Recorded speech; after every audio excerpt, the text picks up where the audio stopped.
Hello and welcome to my class. I'm delighted to have you join me here in my class. In this module, I will be teaching the topic Parental Responsibility. Alright, and my name is Mr. Osazua. I'm going to be your tutor for this lesson. Now, we are going to be focusing our attention on the example of Eli and Samuel. And of course, Asa and Jehoshaphat. We'll look at 1 Samuel from chapter 2 down to chapter 8, respectively. And we're going to take it one after the other. If you have your Bible, please hold it. Now, it's important that you know that according to the Bible, children are the heritage of the Lord, and the fruit of the womb is a reward from Him. This you can find in Psalm chapter 127 from verse 3. Now, parents should see their children as precious gift from the Lord, and they therefore have the divine duty of bringing these children up in the way of the Lord. All right, if they fail in this responsibility as parents, they stand the risk of being punished by God. Okay, for the purpose of this lesson we'll be studying, which is parental responsibility, I will be focusing our attention on two examples of parents that performed their duties well and those who failed to discharge their duties. Now we'll be looking at the example of Samuel and Eli. Now Eli was a priest in Israel. At the time he was old, his children took over, the two sons, Hophni and Phinehas. They did not walk in the ways of their father. The Bible described them as the sons of Beli. That means worthless men who had no regard for the Lord. They treated the offering of the Lord with contempt. All right, now the custom was that whenever any man who offered sacrifices, the priest, servant would actually come with a three-prong fork in his hand, and he would thrust it into the pan, kettle or pot while the meat was still boiling. All that the fork could actually bring out, the priest would take for himself. Now, the sons of Eli did not respect these rules actually. Rather, they preferred taking the meat raw. They rather prefer the meat in its raw state. And if the person offering the sacrifices refused, they would actually take it by force. Now, this was a great sin in the sight of the Lord. Now, apart from this, they laid with the women who served at the entrance to the tent of meeting. And this actually was blasphemy against the Lord. Now, let's look at now God's warning and the failure of Eli. God's warning and the failure of Eli. Now, in reaction to all the actions of sins of the sons of Eli, God sent actually a man of God, or sent a man of God to Eli to warn him about the sins of his sons. All right. God said he would slay Eli's two sons and remove the priesthood from his lineage. All right. He was going to remove the priesthood from his lineage permanently. Now, Eli, being an old man, did his little best to caution his children over their sins. But they did not listen to him, the way children can be sometimes. Because the Lord was determined to destroy them, Now, in confirmation of the warning made by the man of God, God revealed himself to Samuel. All right. And Samuel, you still remember, of course, was the little boy that was brought to Eli in Shiloh. All right. As a confirmation to the warning made by the man of God, God revealed himself to Samuel, the little boy, serving the Lord in the house of Eli. God told Samuel that he would fulfill all he had spoken against the house of Eli in one day, because his children blasphemed against God and their father did not restrain them from this. Now let's look at God's punishment. Now, God, who had earlier enumerated all that he would do to the house of Eli,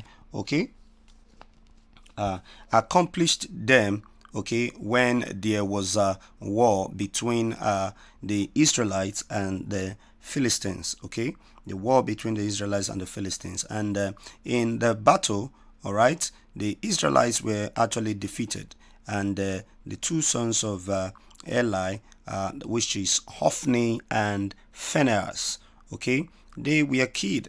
Actually, the two sons of Eli there was actually killed, and of course the ark of God was captured. And when the news got to Eli, he fell, okay, off his seat. That was backwards.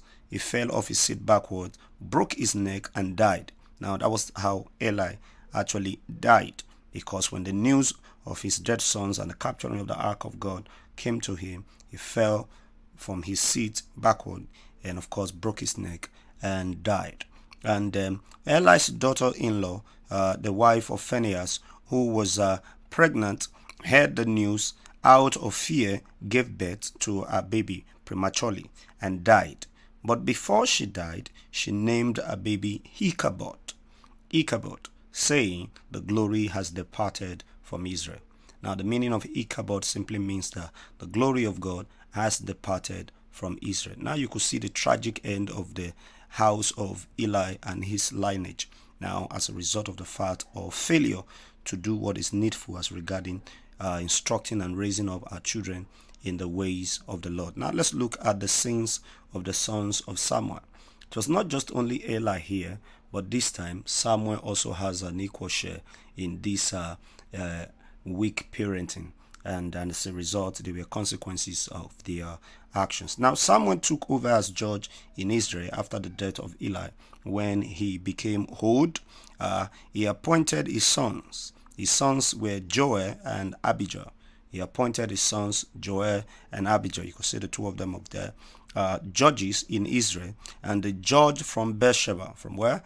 The judge from Beersheba. Like Eli's sons, they did not follow the ways of their father. Okay? They equally took bribes. Okay? They didn't follow the ways of their father. They took bribe and they perverted justice. Okay? This was their own crime. They took bribe and they perverted justice. This was unacceptable to the Israelites. They therefore demanded for a king. So this was actually why they cried out that they needed a king. Now let's look at the other part. Example of family that did well. That is example of King Asa. Now let's look at Asa. If you look at it in accordance with 1 Kings 15:9 to 15, you notice that Asa reigned for 41 years in Judah.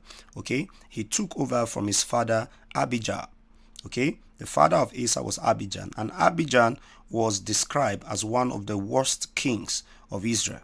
Okay, but his son Asa, okay, and his descendant Jehoshaphat did not walk in his ways. Both did what was pleasing in the sight of the Lord. All right, they did that which was right in the sight of the Lord. Okay, Asa's achievement, some of the achievements that Asa was able to carry out was that Asa stamped out May court and prostitution, okay, from the land. He destroyed all the idols that his father had made. All right, he was able to remove Micah, that was his mother, from being the queen because she had an abomination or abominable image made for Asherah. Asherah was a foreign god, okay, introduced to the people of Israel, and God was angry for this. Okay, he cut down Asherah's image and burnt it.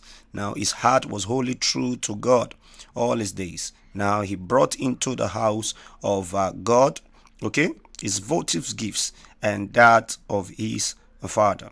Okay, and again on the other side we have Jehoshaphat, the son of King Asa. Now Jehoshaphat succeeded his father King Asa. He was 35 years old when he began to reign, and he walked in the ways of his father. You see, unlike the children of Eli and Samuel, who did not walk in the ways of their father, that did what was right before God. But Jehoshaphat, as the son of King Asa, decided to walk in the footsteps of his father and did that which was right in the sight of God. Now he succeeded his father King Asa when he was 35 years old, and he began to reign, and he walked in the ways of his father, doing what was right in the sight of God. Above all, he made peace with the king of Israel. Now you could see that this was an example of both parents. Now parents that did well and parents that did not do well. Now let's look at the roles of the parents compared. Now, if we are to compare the roles of these both parents, King Asa and his son Jehoshaphat pleased the Lord by doing what was right in his sight. Although Asa's father was bad, Asa, okay, actually did not follow his ways. Okay, he carried out a lot of reforms which pleased the Lord. He direct his son Jehoshaphat.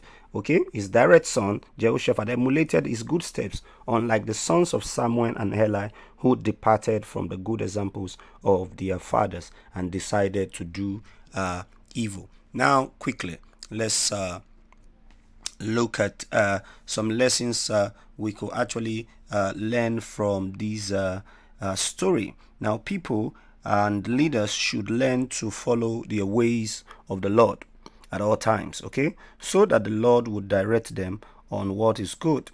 Even if the parents were bad and did not know God, the children should not follow their ways. Now, children should depart from their parents' evil ways and do what is right in the sight of God, as was the case with King Asa and, of course, Jehoshaphat. Now, I want to believe that you've been able to learn one or two things. I'll see you in the next class, and bye-bye for now.